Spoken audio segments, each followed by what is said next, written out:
1 kilo சிக்கனுக்கு பட்டை, லவங்கம், ஏலக்காய்,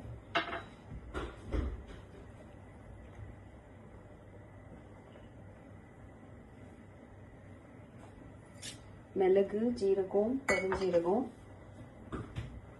ஸோ அதுக்கப்புறம் வெங்காயம் போட்டு வதக்கிக்கிறோம். பூண்டு, இஞ்சி எல்லாத்தையும் போட்டு கொஞ்சம் வதக்கிக்கணும். ஸோ அதுக்கப்புறம் தக்காளி, புதினா, கொத்தமல்லி, ஒரு கொத்து கருவேப்பிலை.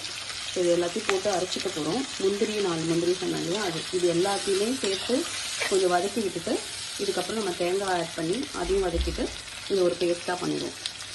இப்போ தேங்காயும் போட்டாச்சு, அதையும் சேர்த்து எல்லாத்தையும் சேர்ந்த மாதிரி நல்லா வதக்கிட்டு இதை வதக்கிட்டு ஒரு பேஸ்ட் ஆக்கிக்கணும்.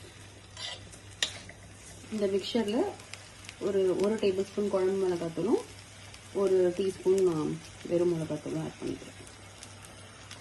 இன்னும் அதே வானலில் எண்ணெய் லைட்டாக 1 டேபிள் ஸ்பூன் எண்ணெய் ஊற்றிட்டு பெருஞ்சீரகம் போட்டு தாளிச்சிக்கலாம்.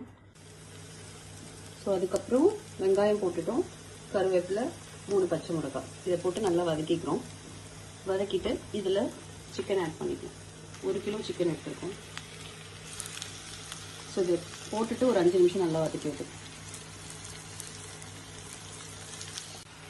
ஸோ நம்ம அரைச்ச மசாலாவை இதில் போட்டு நல்லா கலந்துட்டு தண்ணி ஊற்றி வேக விடலாம். குழம்பு தண்ணி கொஞ்சம் ஊற்றி 1 கிளாஸ் தண்ணி ஊற்றி ஆக்சுவலாக 3/4 கிலோ சிக்கன் 1/4 கிலோ சிக்கன் எடுத்து வச்சிட்டோம். இது கொதிக்கிட்டோம். நம்ம உப்பு மட்டும் ஆட் பண்ணிக்கலாம். என்னது இது செட்டிநாடு சிக்கன் குழம்பு. ஓகே, அரைச்சி விட்ட குழம்பு, ஒயிட் ரைஸ், முட்டை, ஆனியன். ரொம்ப சிம்பிளான லஞ்ச்.